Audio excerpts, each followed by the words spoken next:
What's good, everybody? I'm Mr. Valentine. Nice to be with you again today, or for the first time. How do you do?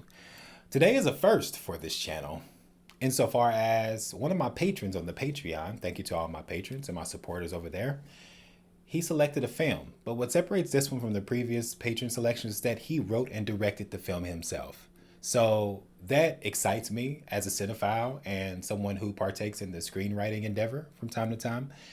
And it's called Michael Jackson Magical Moon Tour. Come on, if the title alone doesn't draw you in, what will, pray tell? And the filmmaker Richard Brune, sorry if I'm butchering your name by the way, Richard let me know that it is set in modern times, 2023, and it imagines a scenario, an alternate reality, if you will, where Michael Jackson is still alive. So I love the French New Wave cinema. I love all things art house, experimental, avant-garde. So I am thoroughly stimulated just by the premise alone. So without further ado, I want to be starting something, and that's this movie. Let's go.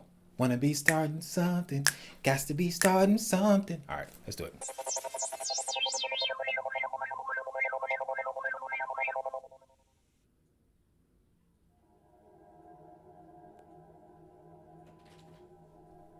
The year 2023. Not too many moons ago. Okay.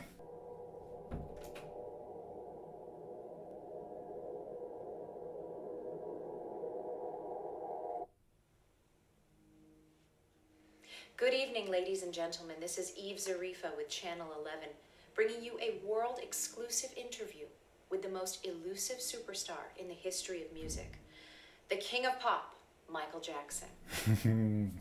I love this already. I love exclusivity, let alone MJ. In an undisclosed location deep within the Swiss Alps. For nearly 15 years, since the completion of his record-breaking This Is It tour, Michael Jackson has not granted an interview, nor been seen in public. Tonight, his silence is broken. Tonight, Michael Jackson will reveal himself as he has never done before, and will, I hope, continue to surprise, enlighten, and entertain. Plot twist, the real Michael Jackson appears, and this is how I find out.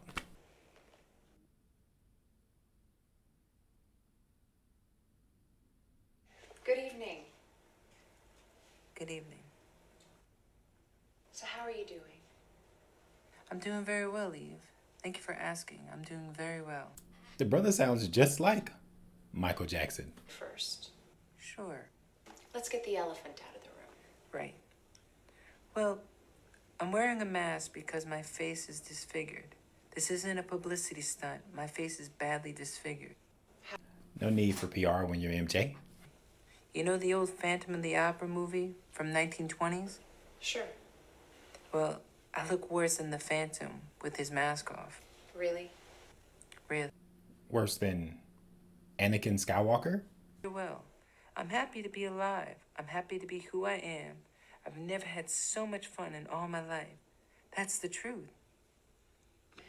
May I ask what caused your disfigurement? Oh, there were a number of different causes that sort of all happened at the same time. Okay. Shoot. Medical details, if you like. Maybe later. That's a very convincing mask and a spot on voice. Is the mask real gold? Yes, it is. It's gold-plated. Solid gold would be way too heavy. Is it made out of all of your Grammys? Sure. Let's start at the beginning. Well, my name is Michael Joseph Jackson, and I was born in Gary, Indiana, the seventh of my parents' 9 children. My father, Joe Jackson, worked in a steel mill and also played in a local R&B band. He would... What did your mother work as? At the time, my mother worked in a department store. Getting at some trauma there. Subtle. And you lived on Jackson Street, right? Oh, yeah. We lived on a street called Jackson Street, coincidentally. Imagine 9 kids. Serendipity. We had to wait in lines to take baths. 11 people is a lot for a 2-bedroom house. Yeah, Channel 11 News. Garrett was tiny. But at the time, it seemed much larger to me. Did you have many friends? I didn't have friends when I was little. My brothers were my friends. I had some great times with my brothers. We played in the snow, had pillow fights, It got pretty rough sometimes. At what age did you officially join the Jackson 5? Okay, real poignant, little poignant turn. Around 5 or 6. But I'll tell you what I usually say to people when they ask me about the early years of the Jackson 5. I was so little that I really don't remember much about it. I just sang and danced, and I didn't understand why people were applauding and clapping and screaming. I really never thought about it. I just did it, and it came out. Some people just got that certain je ne sais quoi, and Michael was one of them. He spent a lot of time and money working with us. He'd sit at home with us every day after school and critique us. If you messed up, you get hit. Sometimes with the belt, sometimes with a switch. Marlon was the one who got in trouble all the time. That's diabolical, man. Very strict. Very hard. He literally whipped him into greatness. Talk about being cognitively dissonant. The toughest person I've ever met. I hate to judge him, but I would have done things a lot different as a father. I never felt love from him. But you felt love from your mother. Absolutely. My mother always made sure that all of her children felt loved. My mother is a saint. And your mother made all your clothes, right? Right. When we performed a talent contest, we really looked amazingly professional. Really amazingly professional. What songs did you perform? We did songs that people knew from the radio or songs my father knew were already classics. For example? It's the same trajectory Bruno Mars took. Citywide talent show when I was 8 with our version of Temptation's song, My Girl. What do you remember about the 60s? Well, we came in the tail end of the 60s. I'm a child of the 70s. But I remember what we were wearing, kind of like dashikis and bell-bottom pants. And I just remember the love from the public Haute couture. and accepting of what we had to offer. It was wonderful. There's a lot of wonderment in being famous. I mean, you travel the world, you meet famous people, you go places, it's great. But then, I love the phenomenal choice to include real footage. rehearsal, and you have to put a lot of your time and give a lot of yourself. I remember going to the Motown record studio, and there was a park across the street, and I'd see all these children playing. And it made me so sad that I would have to work instead. I just stared at them in wonder. I can't imagine such freedom, such carefree life. That's so touching and moving. He was bereft of a childhood, which made him the man that he grew to be in all his beautiful complexity. Well, being listed in the Guinness Book of World Records, that was very gratifying. Here's the thing. Ever since I was a little boy, I have dreamt of creating the biggest selling record of all time. I remember going swimming as a child and making a wish before I jump into the pool. I'd stretch my arms out as if I'm sending it through right into space, and then I'd dive into the water. And I believed that it was possible. So when Thriller became the biggest selling album of all time, it was listed in the Guinness Book of World Records. And that fact even appeared on the cover the way I imagined it. I was so happy, you have no idea. Thriller was such a cultural phenomenon, man. Will we ever see anything close resembling to Michael Jackson's career in essence? Well, I used to watch a Jackson 5 cartoon. It was so much fun being made into a cartoon. It was like a fantasy come true. We didn't have to do anything. They just animated us and used our songs off the album that we recorded. I think I felt more special about that than any of the awards and hit records. Have you seen the Jackson 5 cartoon? I've seen the first episode. Did you like it? I did like it. Very creative, an apocryphal origin story of the Jacksons. Apocryphal.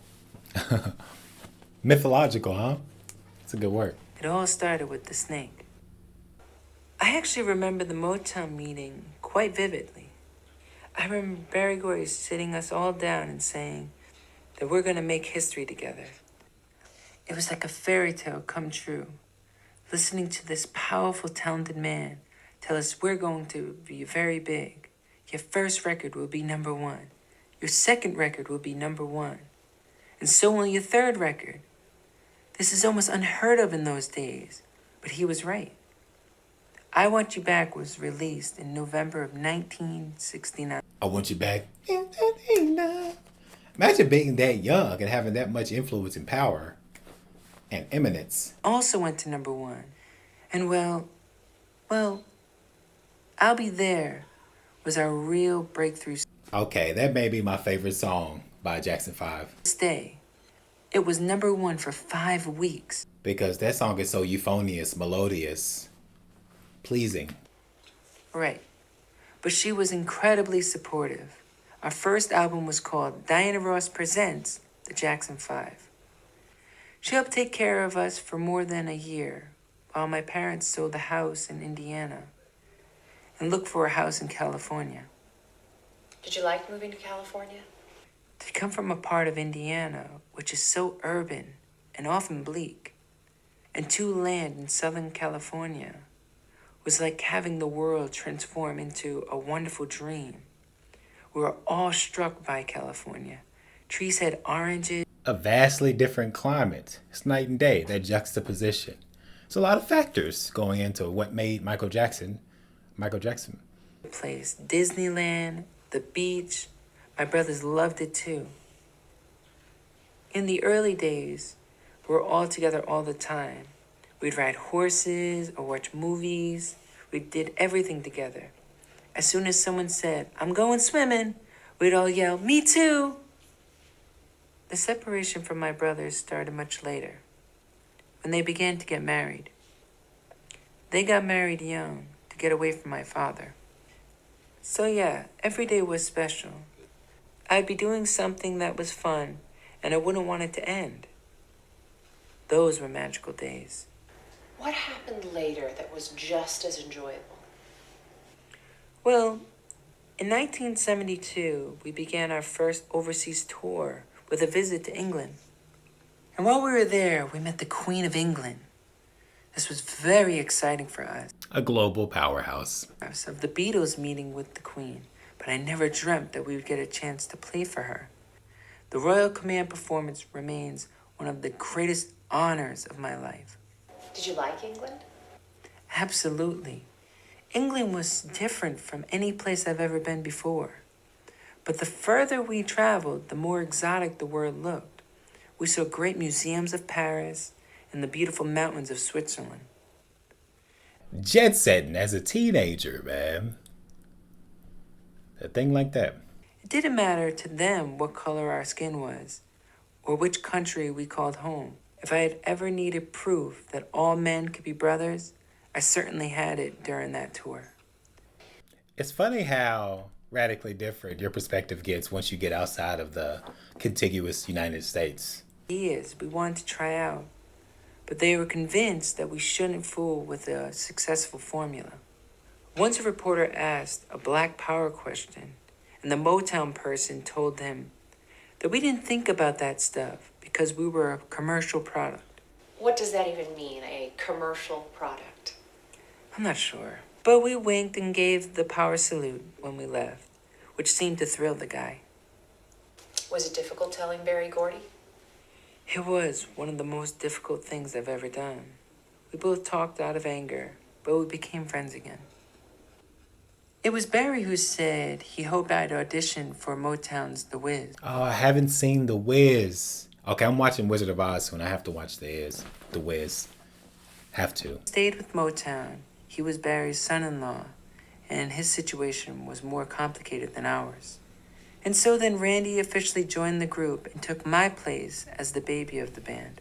And you had to change the name of the group, right? We're no longer known as the Jackson 5. Motown said that the group's name was a company-registered trademark, and that we couldn't use it if we left. So we called ourselves the Jacksons. There's no business like show business, I tell you. It's a dog-eat-dog world. Yeah, I hate doing the television show. We had to dress in ridiculous outfits and perform stupid comedy routines to can laughter. It was so fake. I'm not a comedian. I'm not a show host. I'm a musician. When did you find your own internal direction? Was that a pot boiler? By the Triumph album, we definitely found our own voice. But it was destiny that gave us the final burst of energy we needed to put together a perfect show with no marginal material. I'm proud of the Destiny album. It's too bad it got overshadowed by Off the Wall. Okay, I'm about to bone up on all of this, bro. This is news to me. Newsflash. Par excellence. From Destiny. That's why I wanted to hire an outside producer. And so, Quincy Jones proved to be the best producer I could have asked for. Side note, Rashida Jones, am I right? And Off the Wall was your first solo album since you left Motown. Right. Don't Stop to Get Enough was the first song I wrote as a whole. That's Come on. Don't stop. Don't stop till you get enough. even though Off the Wall was a huge success, it received only one Grammy nomination. So I was very disappointed with the way it was accepted. Rightfully so. It's a tragedy and a travesty in equal proportions. Ceremony on television. It was nice to win in my category. Okay. I can't just sing Michael Jackson songs, right? I gotta lock in. Experience lit a fire in my soul. All I could think of was the next album and what I was going to do with it. I say to myself, wait till next time. They won't be able to ignore the next album. And Thriller pretty much spawned from that. That drive, that determination, that zest. Well, people used to do albums where you get one good song and the rest were B-side. I say to myself, why can't there be a pop album where every song is great? So that was my goal of Thriller album. I want it to be truly great. Ingenious thinking. Like, why don't I just make all bangers? It's unprecedented. Work. But it's true that you only get out of something what you put into it. I'm a perfectionist. As you sow, so shall you reap. Eventually, we came under tremendous pressure from our record company to finish Thriller. When we finally listened to the tracks we were going to hand in, Thriller sounds so crappy to me that tears came to my eyes. I felt devastated. All this pent-up emotion came out. I got angry and left the room. Artistic passion. People, that's it. We're not releasing it. There was a bit of yelling and screaming from the record people, but in the end, they were smart and understood. Because I knew it was wrong, the record would have been terrible. You simply have to take your time. The sad truth was I had to redo the whole thing, mix the Rome wasn't built in a day, as they say. Or is that apocryphal? drew a deep breath and stepped back. When we finished, there wasn't any celebration that I can recall. We didn't go out to the disco or anything. We just rested. Were you at least pleased with the finished product? Well, I'm never pleased with anything. I'm a perfectionist. It's a part of who I am. Really? Well, considering the amount of work I put into a project, I'm never pleased with anything. People just see the outcome of work. They never see the side of the work you go through to produce that outcome. Sure. When I have a great idea, I have an iron will. Were the music videos part of the original concept? Yes, the 3 videos that came out of Thriller, Billie Jean, Beat It, and Thriller, were all part of my original concept for the album. Is that the #1 album of all time? Because I know those aforementioned songs word for word, beat for beat. I remember the first time I saw MTV. My brother Jackie came and said, "Are you watching that show on TV? All they do is play music." I put it on, and I thought the concept was very interesting. I thought if I were going to do one, I would do something with a little entertainment value. Something with a Ooh. beginning, a middle, and an ending. A little arc. That is legitimately ingenious. My main goal for Thriller's short film was to do something that would be scary and exciting. What about the Beat It video? The Beat It short film is another concept I came up with. I wanted real gang members, so we round up some of the toughest gangs in Los Angeles and put them to work on the video. It turned out to be a good idea. Like, actually? Is this like trivia? Heretofore unknown? Dude, I'm about to do a deep dive. No cap. Nothing like actors acting. Were you scared? Maybe a little at first, but we came to realize very quickly the gang members were actually very polite and humble. During breaks, they all cleaned up and put their trays away. It was very sweet.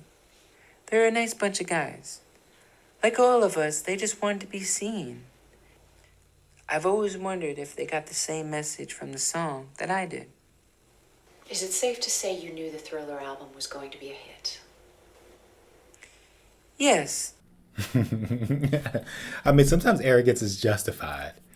I'm a visionary in that sense. Picasso looking at one of his paintings, Descartes reading some of his writings. He's like, oh, this is gonna be evergreen and a smash hit. I had gotten a record 13 nominations for Thriller. Something to give so much and to succeed. I felt like a marathon runner breaking the tape at a finish line. That's the realization of a dream. That's powerful stuff.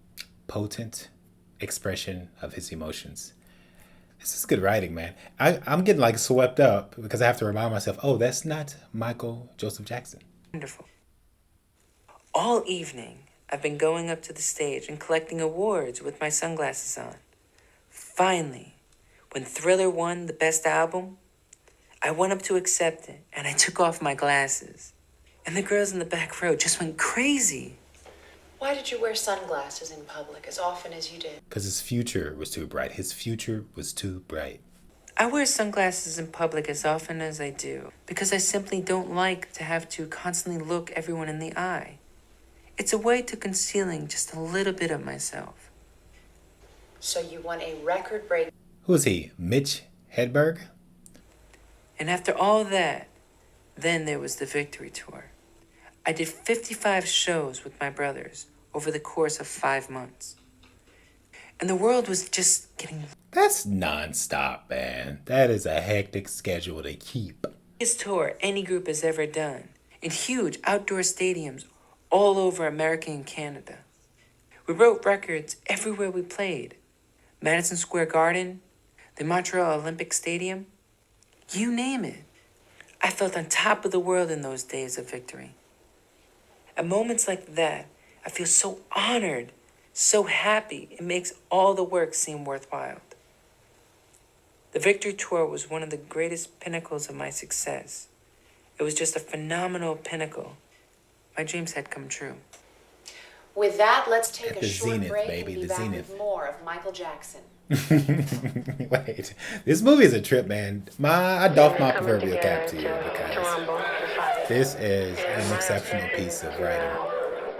I'm telling them, turn the other. I mean, don't fight. Turn the other cheek. I mean, it's your brother you're killing.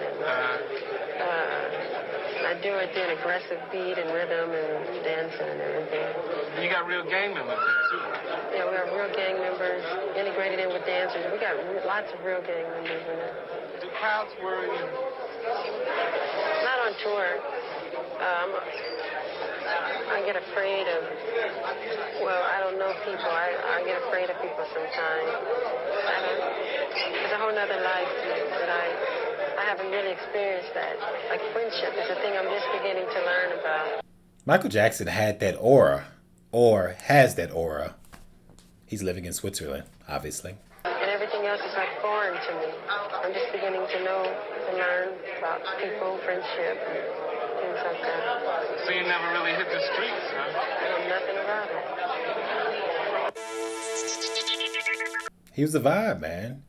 He had conspicuous confidence and a belief in his talent. We're back with more of Michael Jackson, the king of pop. He's so inspirational. So what were you saying about the media? Well, the minute I started breaking all-time records, I like the outfit change. turning the public against me, almost overnight, the press started printing these outrageous lies. He sleeps in a hyperbaric chamber. He wants to buy the bones of the Elephant Man. He's gay. He's wacko. Anything that turns people. Wacko Jacko, that was petty. These stories are true. They're totally fabricated. The press has made me out to be a monster, this crazy person. Yeah, man. The annals of history, in my opinion, has done him a grave injustice. Made it up. Sure. They're the ones who are crazy. They're ignorant. And there was also a story about you wanting to have a little white boy playing you in a Pepsi commercial. That's the most ridiculous, god-awful story I've ever heard. I mean, why would I want a white child to play me? I suppose the implication is that you want to be white. Oh, come on. It's complete rubbish. Shots fired. I am a black American. I'm proud of my race. I'm proud of who I am. I have a lot of pride and dignity. I have a skin disorder that destroys the pigmentation of my skin. It's not something that I can control. I have vitiligo. And people were telling us that this was like mental gymnastics he was doing. He was deceiving us.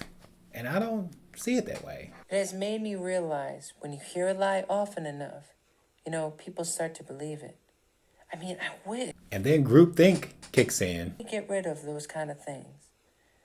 But like Friedrich Nietzsche said, you have to do away with the bad taste of wanting to be in the majority. Mountain of tabloids and burn them all. Really? Sure, why not? The real fans know that tabloid garbage isn't true. Yeah, sensationalism. It's pulp. And I'm not talking about Pulp Fiction. But they're still tabloids. Can you tell me about Neverland? Well, Neverland appeals Oh boy, buckle up. Here we go. to the child inside every man, woman, and child. It's a place where you can return to your childhood. Neverland is me. It represents the totality of who I am. It really does. Can you tell me about Neverland, the physical place? It was just a fun, wonderful place to be. So much to do. An amusement park, a movie theater, unlimited space to play games. Neverland was actually spectacular, though. Back, all kinds of fun things. It seems like you put a lot of thought into it. Before you get to the house, you pass through these tattered ranch gates, right? Right. You pass through these tattered gates. So psychologically, you really feel like you're coming to a ranch. So when you go around the bend, I wanted to change to Technicolor. Like the Wizard of Oz does from black and white. Sure, with all the rides and the carousel. Right. Hey man, that's some profound symbolism. That's a considered act and forethought he gave to Neverland. Me, and for sharing with others. Every 3 weeks, we would entertain all these sick children, unprivileged children, children who haven't been on a carousel, who haven't pet a horse or a llama, never even seen them. So if I can open my gates and see that bliss, an explosion of screaming laughter, I say, thank you, God. I feel I've won God's smile of approval because I'm doing something that brings joy and happiness to other people. Yeah, man. And to get demonized, vilified for being altruistic and essentially just reliving your childhood vicariously through children. Simple, innocent fun. Is it safe to say you can relate better to children? Yeah, I relate to them much easier. They don't come with all the baggage and stuff. They just play. They just want to love. There's a certain purity there, a certain innocence. The face of God. That's what I see. That's why I love them so much. They saved my life. I'm not joking. They saved me. I have such concern for the plight of children. I feel their pain. I really do. Oh, the human condition. The horror. Who is this actor, man? This actor is doing a bang-up job. It's not just child stars that have suffered from a non-existent childhood. Today, it's a universal calamity, a global catastrophe. Childhood has become the great casualty of modern-day living. Children are constantly encouraged to grow up faster. Scores of children worldwide are being denied the joy and security of childhood, Especially what with this technological era in which we find ourselves. love, and in the nourishment of magic and wonder. Sure. social media. I think the puberty stage has moved up a couple years. Light on who they are and the importance of who children are. I really think it's my job to help them. I think it's my calling. I don't care if people laugh or what they say. Children don't have a mouth to society. I feel that is something really, really in my heart that I'm supposed to do. So tell me about We Are. This is an affecting point of view because it really forces you to explore his psyche. Very spiritual song. What was the goal of the Bad album? Well, The Way You Make Me Feel and Smooth Criminal are simply the grooves I was in at the time. Really That's how I turns would me put it. Were you on. pleased with the Bad album? You knock me Well, off it's- my feet now, baby. It's tough because I'm competing against myself. But I was satisfied. Oh, that's a bar, dude. He's at the top. He's at the peak of the mountain, man. It's only me. It's him versus himself. I do it because I truly love it. There's no greater bliss than dancing and performing. It's like a celebration. And when you're caught up in that place where certain performers go, it's like being in a trance. Oh, man, that performance. I did the moonwalk for the first time on stage. That was electrifying. Magnetic. I get goosebumps every time I watch it, even now, dude. You can't see, but trust me. I was surprised because I was in another world right in the moment. You're connected to a higher source, and you just go with the moment, at one with the moment. And the audience is up there with you. The audience plays off that. A little transcendence. A certain artistic pocket you get in live performances. They're on the same line. Sure. You're above it all. It's gone. The point of no return. It's so wonderful. It is divine. It is pure. It is revelation. It's a divine energy. Some people look down on it.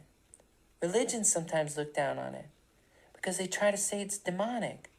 It's the devil. Right. It's too secular. Godlike. It is pure godlike energy. You feel God's light. So it's safe to say you're still very religious. Well, it depends on what you mean by religious. Define it. Narrow the parameters. Absolutely. I believe in God very much. But you're no longer part of the Jehovah's Witness Church. Right. What was it like being raised a strict Jehovah's Witness? Well, going to Kingdom Hall was a treat. It was a chance for me to be normal. The church elders treated me the same as they treated everyone else. I was Brother Jackson, simply human, sharing a day with God. Did you do anything special on Sundays? Sundays were my day for pioneering, the term used for missionary work that Jehovah's Witness to. Doing the Lord's work, baby. In the suburbs of Southern California, going door to door, or making the rounds of local shopping malls, distributing our Watchtower magazine. Really? Yeah, I would don my disguise of a fat suit, wig, beard, and glasses Incognito. Incognito. in the suburbs. Really? Yeah, the funny thing is no adult ever She suspected. keeps saying, really? Go on. But the children, with their extra intuition, knew right away. By the second round of shopping mall, I would find myself trailed by 8 or 9 children, like the Pied Piper. The children ain't with the BS, man. But they wouldn't reveal my secret to their parents. They're so perceptive, not bogged down by consumerism, materialism, and adulting. My solo career has been launched. Up till 1991, around the time of the Dangerous Tour. That's very interesting. Do you often wear disguises? I do disguise for different reasons. I like to study people. Be like a fly on the... But why is his face disfigured? Is that going to be the denouement? Because I don't know what it's like to fit in an everyday situation. One time... Yeah, he has no I was in a frame of record store, reference. completely disguised. And these girls were pulling out my album, talking all about me. I literally was next to them. It was wonderful. I loved it. Did people ever realize that you were disguised? Sometimes, You can trick a guy quicker than you can trick a girl. Girls are very smart, you know. Ain't that the truth? That's what Socrates said. Or was it Aristotle?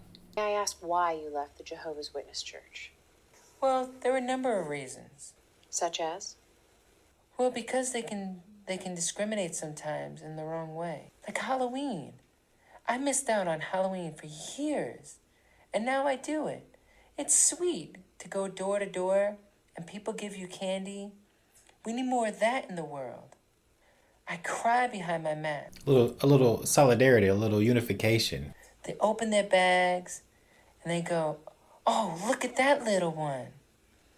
And it's just so sweet, the way that they respond. That part of America I'm proud of. Were there any church teachings that you disagreed with? Sure. Such as? Like the story of Adam and Eve and the snake. I think that myth is very misunderstood. The snake may be the oldest victim of bad press. that's that's amazing. That's some scintillating writing. Comforted by the belief that God exists in my heart and in my music, and beauty, not only in a building, but I still miss the sense of community that I felt there. I could have really used their support in my darkest hour. Can we talk about that? What, my darkest hour? Yes. No, the bad press of the snake. When did it start? It's hard to say. Perhaps with the first accusation of child molestation? Oh, Or maybe before. It's hard to say. Can you tell me about the first accusation? Oh, I was blatantly extorted. But you settled, right? Yes. that's egregious. Why you settled? You mean, why did I settle if I was innocent? Yes. Well, I just want to get on with my life. Because I knew how it would look. This could be something that could go on for years. And I didn't want to do a long, drawn-out thing. All these lies. Slander, assassinating his character. Just lies, lies, lies. Because I knew how it would look. And just for the record, I will say again, I have never and would never harm a child. Before I hurt a child, I would slit my wrist. And life is very beautiful and precious to me. Appropriately morbid, because I believe he was railroaded. I suppose the Martin Bashir video didn't help much. Yeah, right. Do you still maintain that it's all right for an adult to sleep in the same bed as a child? If you're gonna be Jack the Ripper, it's not a good idea. But who's Jack the Ripper in the room? Facts, dude. Big facts. On the floor. I didn't sleep in the bed with the child. I slept on the floor. But even if I did sleep in the bed, it would still be okay. Yeah, the optics were terrible. You couldn't have worse. He was little. Macaulay was on this side, and his brother Kieran was on the other side. It was very sweet. We need more of that in the world.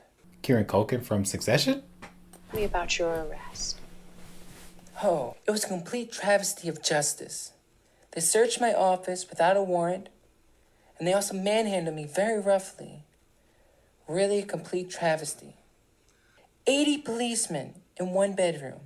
That's really overdoing it. I would love to see the evidence with which they were operating, because I need something like founded, undeniable, in order to convince me that he actually did this, opposed than just psychoanalytically being repressed. Right where there are children.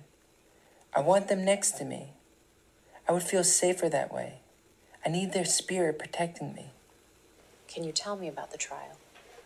Oh, it was a nightmare for me and for my family. They did it to try to belittle me, to try to take away my pride. But I went through the whole system with them. And at the end, I wanted the public to know that I was okay, even though I was hurting very, very badly. But you were acquitted and vindicated. I just don't like it when people hear about false information. Yeah, but once you hear the misinformation, it was hard to erase that stain. Well, I gained strength from God. I gained strength from the fact that I know I'm innocent. I know eventually the truth will prevail. And I'm about truth. I'm a strong person. I'm a warrior. But it's very painful. At the end of the day, I'm human, you know?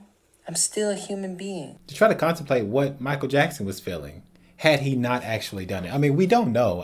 Personally don't believe. I don't know where you all lie with it, but imagine being Michael Jackson and you didn't do it, being that famous and having that being said about you. I would wish that on my worst enemy. I don't know why people say they wouldn't. It's your enemy. It's your adversary. In what way? I've seen the worst, the nightmare of the human condition, the human soul. I've had adults with tears coming down their face saying, Michael, I'll never hurt you. That's the kind of crap that I have been through. Tears rolling down and hugging me. In several interviews, you made reference to a conspiracy. Yes, Do you still believe there was a conspiracy against you? depends on what you mean by conspiracy. Yeah, I definitely wouldn't rule that out. Absolutely. That's a fact. My life was threatened. May I ask who threatened you? Oh, the first time it was a woman, one of my employees. I used to have hundreds of employees working for me. She was a minor employee. We were just talking when suddenly her expression changed and she said, You know, we could have you killed. Stop what you're doing. What did she mean by stop what you're doing? Well, at the time, I was sort of trying to retake control of my life, cutting ties with people I suspected were part of the conspiracy. He was cleaning house. Not that time.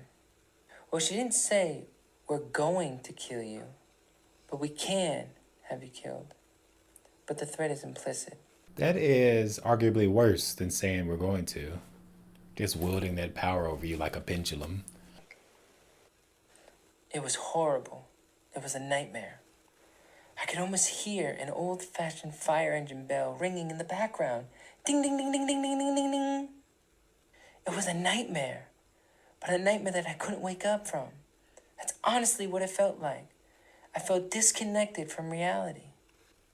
Did you use AI, Richard, to do this voice? Or is there an actual actor saying this? This is stupendous. What wished for has come true in some way. And that's how I've always lived my life. Like a dream. Exactly. But somehow that dream became a nightmare. I remember thinking, no, this isn't happening. I don't want this to be happening. But it was happening. I'm sorry. Thank you. It was particularly terrifying because they obviously felt strong enough in their position to make themselves known. We know that you know. Exactly. Did you at least fire the employee? I didn't actually. I was too scared. But I heard she quit not long after. She had served her purpose. And Strike the fear of God into his heart. everywhere I went, dark storm clouds seemed to follow me around. Honestly, you can check the weather history. I was living in constant fear. Do you know what it's like to live in fear of your life? No. Good. I'm glad.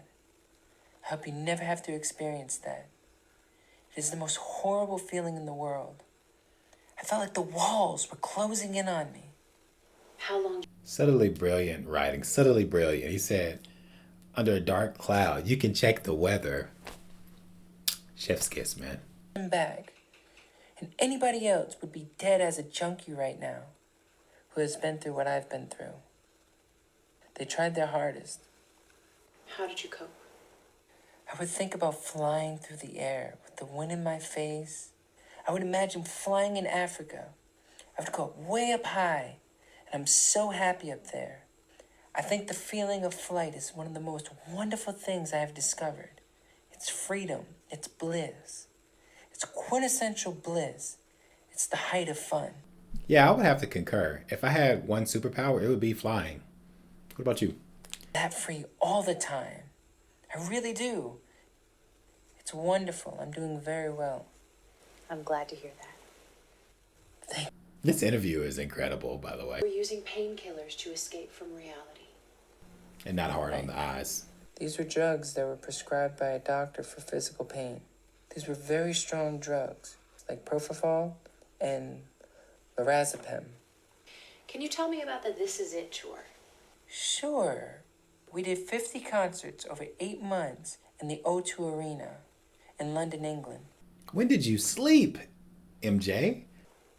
Yeah, it started out as only 10, but they all sold out less than an hour. Was it a lot of work? Not really. I'm most comfortable on stage, but the preparation for the tour was a lot of work. When I take on a project, I believe in it 100%. I really put my soul into it. And it shows in his work, man. That's how much I love the fans. It is elucidated in his material. But it's all for love. Love. Just in case the folks at home was confused on how to spell it. Really making arrangements to disappear, to go into hiding. Really? I suppose if they had suspected, I wouldn't be here talking with you today. How soon after the final This Is It concert until you disappeared? The same night. Really? Yeah, the same night. My children were already there because they had appeared on stage with me. So after the final encore, I went backstage and the adrenaline was still flowing, and I knew it was time to go. I could almost hear Beat It playing in the background. You know, just beat it. Just beat it. Beat it! They told you, don't you ever come around here. And You better disappear from this This Is It concert. I could hear them calling out to me, Michael, Michael, you can't just leave. Michael, you have a contract. I could tell from the desperation in their voice that I had fooled them. What did they mean by you have a contract? Well, I had agreed to do these post-concert interviews so that no one would suspect anything was out of the ordinary. Really? Yeah. They even tried calling out to my kids, but I was like, just keep walking, Prince, and he understood. So yeah, we took the tunnel the same night, stayed in Paris a few days to make sure we weren't followed. You stayed in Paris, Jackson? With that, let's take a short break and be back with more of Michael Jackson, the king of pop. I like these little interludes, intermissions. Third act, here we come. Or fascism? Well, At all. the critics have said that it's the most boldly vainglorious self-deification a pop singer ever undertook with a straight face. Good. That's what I wanted. For the controversy? Yeah. And They for the fell into my trap. for the people who say that- I wanted everybody's attention. This plan is working like gangbusters. No self hagiography, however you say We're it. back with more of Michael Jackson. Oh, the best attire thus far, right here. She's popping with the background, and he's Sergeant Pepper's Lonely Heart Club Band. Sergeant Pepper Lonely's Heart Club. Various lawsuits. And because of the pending lawsuits, you can't return to the United States, right? Yes, but that's okay. I don't care to stay in America anymore. It was reported in the media that you were selling your possessions because you were broke. That is a tabloid's lie. I mean, why would I be broke? Exactly. 50% of the Sony catalog. It's a huge catalog. Doesn't he own the Beatles albums or their masters? Because there were things I didn't need anymore. I even donated most of the profits to charity. Honestly. You know, just enough to live modestly and make sure that my children are financially protected. So the first 2 years were a transition period. Right. There was still some residual fear because I lived in fear for years and years, like I was saying before. But after a while, I remember thinking, you're safe, you're safe. They don't know where you are. You're safe, you're safe. I like the detail of her glass of champagne being half full and his full. And then a state of indescribable bliss and sacredness. A state of uninterrupted, deep peace and thankfulness. Every night, Little euphoria, little ecstasy. every morning, I would wake in pure joy. How long did that serenity last? 2 years, 2.5 years, just so thankful to be alive in the state of the most intense joy and exquisite ecstasy. I grew a beard. Really? Yeah, Oh, I would love to see a bearded MJ. wore a full beard before. It was wonderful. I've had some amazing good times. What would you do all day? I would walk around or sit on a park bench, just marveling the beauty of creation, looking over some landscape The grandeur of nature. Am I right? and gold. I would start to pray to God. This is so beautiful. Thank you for making the heaven and earth such a beautiful place. Thank you. Thank you so much. May I ask when your disfigurement started? Oh, here we go, baby. Around 5 years after the This Is It tour. And this is what brought me back down to earth. It reminds me that I'm still flesh and blood. So you've lived with your disfigurement for around 10 years. Infinite jest. The union of the hideously and improperly disfigured. Shout out David Foster Wallace. The same mask. I wear a lot of masks. If it's just my family or my nurse, I usually wear something like a surgical mask and without a wig. You mentioned that your disfigurement was the result of a number of different causes that sort of happened at the same time. Yeah. Care to expand on that? May I ask if plastic surgery was one of those causes? Not that I know of. I don't think so. It's just my nose, Honestly, they go too far. It's just my nose. All these charges are ridiculous. If they were true, I would say so. But they're not. It's my face. I think I would know. I'm the authority on the matter. Exactly. I don't know why I have been singled out. Elvis had his nose done. Lisa Marie told me. So how have you changed since you retired? How have I changed? Well, you might have noticed some gold records hanging in the other room. Sure. Well, I never used to put any of my awards or trophies in my house. I put them all away in storage because I didn't want my subconscious mind to think that I've done it all. It makes me feel you've accomplished. Look at what I've done. Do you think that by not Didn't want to be complacent. A quintessential artist. Absolutely. But it was the best way I could think of to make a good product. And it's all for the sake of goodness, because my message is for goodness. I'm not saying I'm holy, but I'm saying heal the world, save our children, save the forest. There's nothing wrong with that, right? Sure. A tender soul, man. A tender soul. When did you start displaying your awards? A couple of years after the This Is It tour, I was going through some old boxes in storage where I found the box with all my Grammys and other awards. It was great. I was the only one awake in the whole house. I stayed up all night putting up all the awards and trophies. It was wonderful.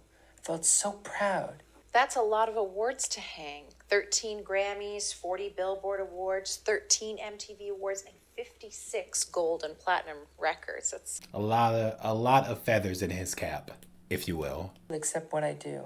I don't know what else to say. It's a great honor. People talk about had a calendar day, calendar year. He had a calendar life, man. Some of them are hanging in other properties, but the Grammys are here. They're in my bedroom. so you still own other property. I have a modest property on all the continent. Modest. I'm not sure I would call this a modest property. The main hall is huge. Well, compared to some mansions in America, it is modest. It's beautiful with the timber ceiling and all the shields. Thank you. Do you like it here? You mean in Switzerland? Yes. Sure. I've always liked fantasy and fairy tales, and that's what this village kind of reminds me of. Like something from a Brothers Grimm storybook. Exactly. They still have things like chocolate stores with elaborate clockwork dioramas, with moving forest animals, How quaint. gnomes. I would have loved to have seen things like that as a child. And of course, the mountains are beautiful. You saw The View, right? It is hard to miss. I wake up to that view. Eye-popping, eye-catching. Also, I spent a lot of time in Africa. The scenery is beautiful, but I'm totally allergic to the sun. So what else is different? Allergic to the sun. Is he a sun sneezer? Did you know 35% of the population are sun sneezers? Probably lesser than that, but still. Very much. I think it's the most expressive of all the art mediums. In film, you live in the I moment. could not agree more. For 2 hours, you can be transported to another place. Films can take you anywhere. And man, they're in the palm of your hand. It's unbelievable. No truer words have ever been spoken. Entire lives we can live in 90 minutes. And All my stories are going to be from the perspective of children and how they see the world, because that's what I can relate to. I also want to do one adult film just to show that I can. wait. Ambiguous adult film? Are there any filmmakers that have influenced you? Absolutely. I love all the greats. The greatest education in the world is watching a master at work. For example? I always say the guy who designs the roller coasters, the real showman. First he takes you up, way up, and you go, oh my God, why did I do this? Yeah. And you go straight down Be like, mistakes were made. a little bit, and maybe upside down. That guy's a real showman. The guy who creates the dips, because he understands rhythm and structure. And that's very important. Do you watch any contemporary movies? Not many. So many people are doing the same thing. Dude. Preacher to the choir, MJ. It's like this cookie cutter formulaic movies in the movie theaters nowadays. Reboots, existing IP. Okay, let me step off my soapbox. Beatles stuff. I love the Beatles music. I love all the early Motown, Sam Cooke, the Famous Flames. I love a lot of the show tune writers. I love melody, English melody, and the rhythm of Africa, which is the root of rhythm. Africa is music, is the origin, is As the rains down in Africa. the angelic choir are incredibly complex, but the rhythm is simple. Do you listen to any contemporary music? I don't really listen to a lot of music today, but there is some good music being made. The Heaven 17 and Johnny Burnaway. Oh yeah, Johnny Burnaway is great. Very creative. Yeah, I love an artist who doesn't play it safe. Can you tell me about the songwriting process? This movie is indescribably satisfying. Something very difficult to explain. I let nature take its course. I don't force it. It has to be given to you. It's the most spiritual thing in the world. And you're just the medium through which the song comes. He's just a vessel, man. An instrument of nature. Sometimes I hear everything in the totality. What the strings are doing, the bass, the drums, the lyrics. The heaven drops it right into my lap. That is art at its highest form. The real gems come that way. Manna. Who do I admire? I love people who have really contributed to the pleasure and happiness of the planet and mankind. People with light, from Gandhi to Martin Luther King, Charlie Chaplin. I love Charlie Chaplin with all my heart. Walt Disney. These are people with light. These are my people. I'm not trying to put my name with Gandhi or Christ. Sure. I try to imitate Jesus. I'm not saying I'm Jesus. Sure. Remember when John Lennon said the Beatles were bigger than Jesus? I love when Jesus says to the apostles, unless you become like this little child, not childish, but childlike. Any other stories? Sure, I love the Sermon on the Mount. I love when Jesus says, first remove the log from your own eye. I thought that was the perfect thing to say. That is real power. If you want to make the world a better place, you have to change yourself first. To heal the world, we first have to heal ourselves. Heal the child within. Can people really be changed? If you don't love yourself, how can you love anyone else and be of service to anyone else? A lot of people. That's what's so wonderful about it all. You can show them.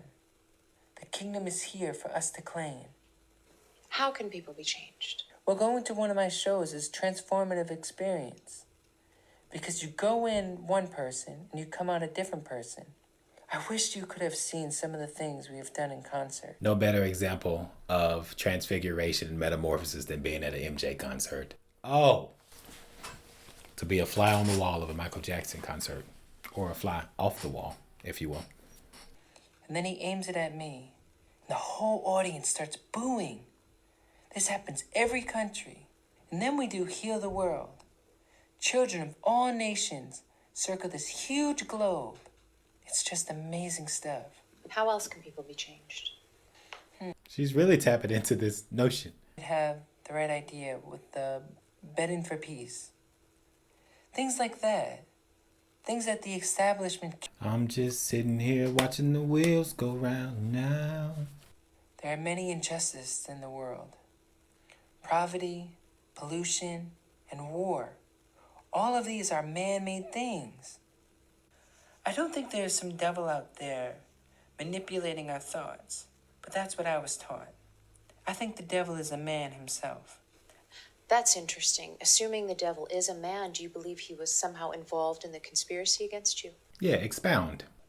I'd rather not answer that question, if that's all right. Sure. But then there's the beautiful side of mankind, too. I still get goosebumps when I hear the Beatles song, All You Need Is Love. All you need I is always love. wish that song could be the anthem for the world. That would be nice. And there have been some amazing growths in technology. This is just the tip of the iceberg. I hope I'm around to see it. Do you have any regrets? No, not really. I wouldn't change the past if I could. I'm enjoying myself. Really? Really. Because I'm happy with the way things are. That's why I wouldn't change a thing. You don't have any regrets? Well, I was at the Academy Award with Diana Ross. Okay, talk to me. Brooke Shields just came up to me and said, "Hi, are you going to the after party?" And I just melted. I was about 23 during Off the Wall. She was my type for sure. Very feminine and classy. And I don't like most girls. Her picture... She's everybody's type, am I right? Can't shield me from Brooke. So we get to the party and she says, "Would you dance with me?" And man, we exchanged numbers. And I was up all night spinning in my room. I was just so happy. He was over the moon. He was with the bombshell. Encounter when she got real intimate and I chickened out. And I shouldn't have. Anyway, things like that. But I don't have many regrets. Needless to say, there have been a lot of wonderful women in my life. Women whose names you wouldn't know. Do you have difficulty asking girls out? I've never asked a girl out. I'd be way too shy. They have to ask me. Do you think you'll ever get married again? Bumble, dating app. Not a sponsor. Nice. Who knows what tomorrow brings? Do you want to have more kids? I love to adopt children. I'm thinking about adopting 2 children from each continent. This is my dream. African children, Asian children, Arabian children. You name it. There are some beautiful Arab children. So tell me about the fans. They love me unconditionally. I know they do. I feel it. On tour, I would sometimes run into diehard fans. They sleep on the streets, hold up candlelight. It's like a religious experience for them. Why do you think your fans in particular are so devoted? Because they have discovered what I'm about, what I'm trying to say. There's a message in the music. I don't know how God chooses people or plays chess with people. Well, Schopenhauer said our Plays chess with this spiritual figure. It's poetry right there. I've never heard that before. And it's true, in a sense. Looking back, I can view the whole tapestry, all the wonderful things my parents instilled in me. I'm very much like my father in a lot of ways. He's always taught us to be courageous and confident and to believe in our ideals. And no matter what, no star is too far to reach, and you'll never give up. And our mother taught us that as well. Not a bad ideology to be inculcated with. I love my family very much. I wish I could see them more often than I do, but they understand. What gets you upset? I get upset if some idiot, worse than a stooge, says something stupid and completely untrue. But I try not to be angry because I'm only hurting myself. What do you love? What do I love?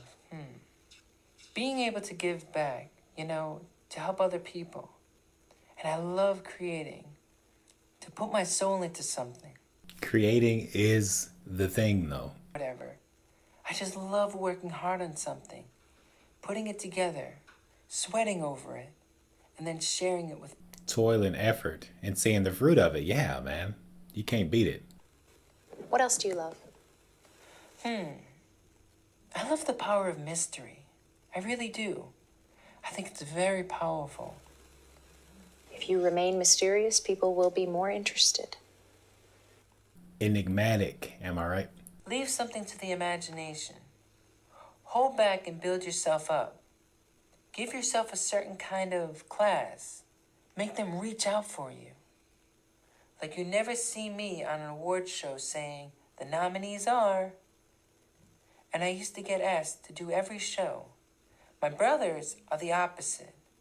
They will do any award show that asks. Do you think that by fostering an air of mystery, you have contributed to the public misconception about you? Maybe, but the media would always try and twist what you say or simply make it up. What other people think or say about you is none of your business. You're in a bazaar. Really? Well, I never said I've lived a normal life, but given the unique circumstances, I think I'm pretty normal. I mean, relatively so. It's not an unsound argument. What advice I would give? I would tell them to make a good product. Greatness is greatness. Great art is forever. Culture changes, fashion changes. Great art is forever. We still listen to Mozart today, Tchaikovsky, Beethoven, any of them, any of the greats. Great art is forever. That's a fact. Great art endures. May not even get recognized sure. in the lifetime of the artist. Right. Yeah, Van Gogh died broke, right? Do you have any other advice for an aspiring artist? Work hard. Really work hard. Be the best at what you can do. Get to know more about your field than anybody else. I'm a very strong believer in working hard. But enjoy it, Like be mild-spirited, playful. Have some fun. If you're not having fun, why are you doing it, man? My mind never stops. Life is too fleeting. Always creating. I never stop. But I love a good water balloon fight. Or, play around, goof off. Have some fun. Open up the kimono. Air balloon fights. Absolutely. I'm still the king of water balloon fights. King of pop and water balloon fights. Noted. Yourself, no matter what. No matter who's around you that's being negative or thrusting negative energy to you. Totally block it off. Because whatever you believe in, you become. In the end, the most important thing is Perspicacious. Insightful. those you love. How have you come to learn what you know? Learning from nature and learning, just watching and studying. Being a serious observer. When you have seen the things I've seen and traveled all over the world, I've traveled the world over 8 times. I have slept in some crazy places. I can imagine. Old soul. Someone who's seen a lot and experienced a lot. In soul years, I'm sure that I'm at least 100. Well, Minimum. to a 65-year-old. How is a 65-year-old supposed to act? I'm not sure. How would you like to be remembered? Do you remember the time? Person who came and brought some light to the world, some escapism, also as the voice for voiceless children. May I ask why you waited so long to grant an interview? 15 years is a long time. Well, to be honest, nobody ever asked me. I guess everybody just assumed I would say no. Really? Well, I think Barbara Walters requested an interview. But why would I want to put myself through that? Oh, you got that again. Barbara Walters was a peach. I just want to say to all my fans in every corner of the earth, every nationality, every race, every language, I love you from the bottom of my heart. Thank you very much. No, thank you, Eve. Please come back and visit any time. Ladies and gentlemen, Michael Jackson, the king of pop. Thank you guys so much, and I love you all. Thank you. This is Eve Zarifa with Channel 11. Ladies and gentlemen, the king of pop, Michael Jackson. The inimitable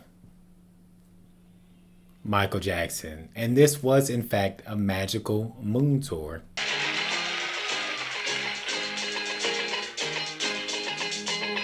Oh, they jamming.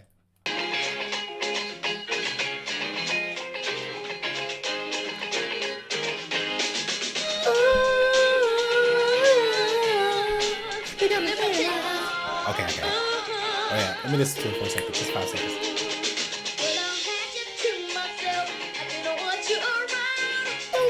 Okay. Wait.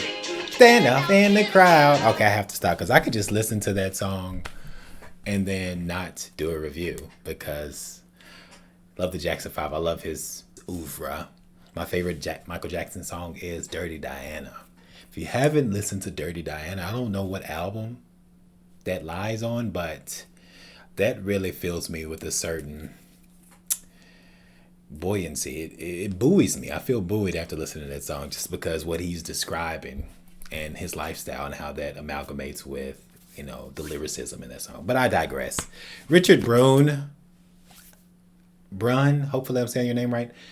That was indeed magical. It was appropriately, aptly named the Michael Jackson Magical Moon Tour. Because for a spell there, I forgot that this was indeed a piece of fiction. And that I was actually, I thought I was actually listening to MJ being interviewed by a very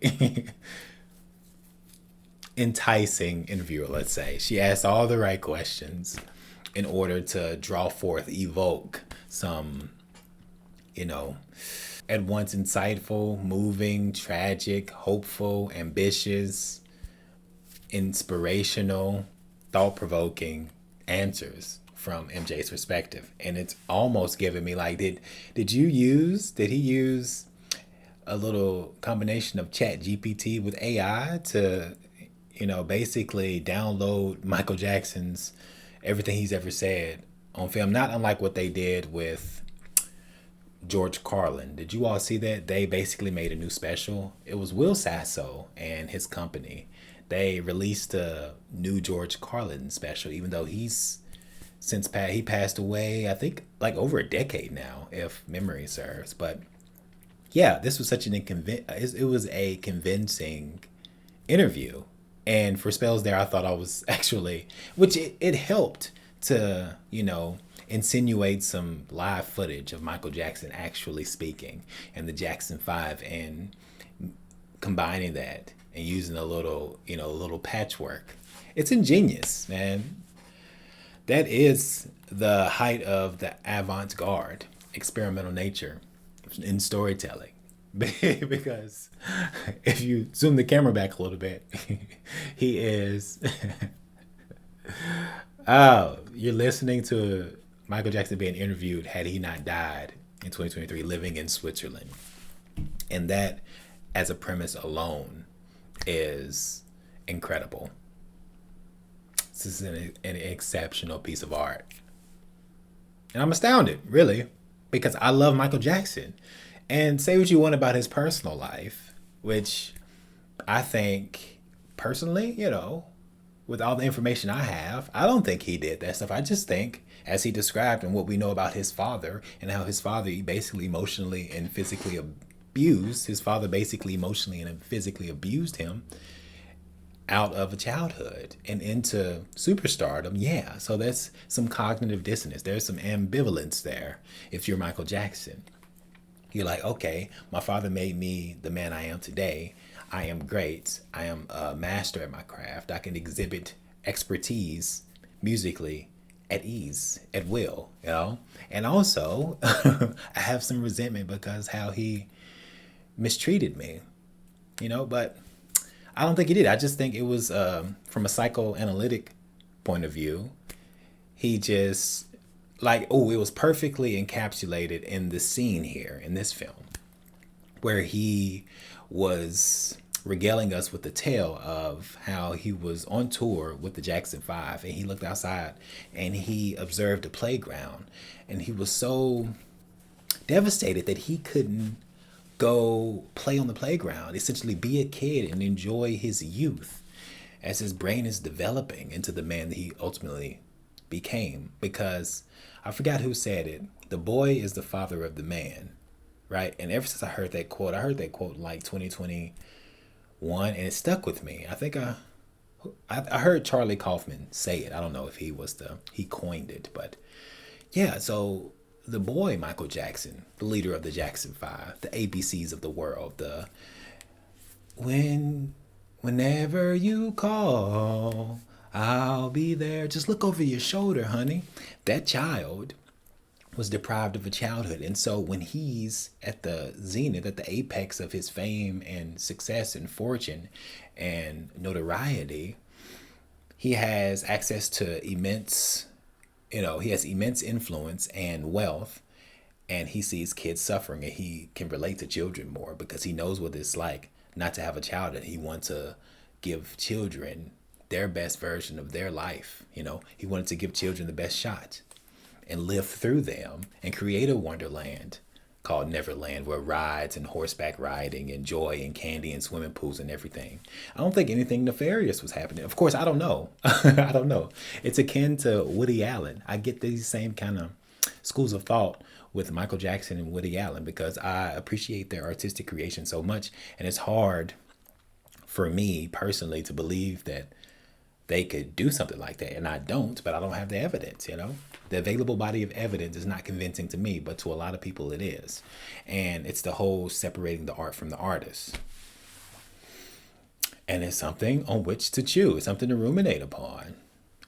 Can we enjoy the work of Michael Jackson as a society and Woody Allen, even though they've been accused of doing some reprehensible things? Me personally, I think so, because it's just accusation. It's not like a certainty, as it were. But hey, you may have a different opinion, but that's where I stand on it. Yeah, and this film was exploring MJ's psyche, man. And I like that aspect of it. And I like the wardrobe evolution in this movie. Started off kind of, relaxed and then starts getting more formal. And then by the end, it's Rococo. It's Baroque. Oh, man. Yeah, that's a wonderful creative choice. And it was moving, surprisingly moving. And I don't know a lot about Michael Jackson's history. This movie revealed to me because, what was asserted here, namely the many tours he went on before the Off the Wall albums, the separation from the brothers, the fact that he had real criminals, gang members in the Thriller video, Just Beat It video. I'm like, that's an astounding detail that I didn't know hitherto up until now, dude. But yeah, I'm gonna do some research into his history because this is they can't make enough movies about Michael Jackson because he's such a prominent figure. And when the accusation questions come up, we shift to a black backdrop. That is subtly great cinematography and really honing in on the dark nature. And then one of the highlights of this film is MJ's answer to his dark period. It's like it's like a dark cloud Follow me everywhere. It was like a dark cloud. Follow me everywhere I went. You can check the weather reports. That is brilliant writing, man. That is unbelievably good writing. And poetic expression. You know, such felicity and saying how these kind of thoughts and reports in the media, the tabloids, and how they weighed on his consciousness so much so that it's as if that dark cloud. Yeah, man. Yeah, this was a clever film. But yeah, I appreciate you, Richard Brune. I hopefully, once again, dude, hopefully tell me how to pronounce your name. I am bowled over. You know, I am moved by your vision in this film and your execution of it. So I can't sing this movie's praises high enough. And hopefully it gets the recognition it deserves. But thank you all for watching with me. Thank you for choosing this, Richard. If you're on YouTube and you have movies that you have made and you want me to watch it, go ahead and join the Patreon. Or if you just want me to select any movies that you haven't made, I'll, come on in. The water's fine. Thank you to all my YouTube subscribers. You guys are the best. Can't do this without any of you. I can't do this without you. Your support, time, and the energy you expend to watch my videos is extremely valuable to me. And my gratitude and appreciation cannot be overstated. So that was the Michael Jackson Magical Moon Tour. And as always, till we meet again.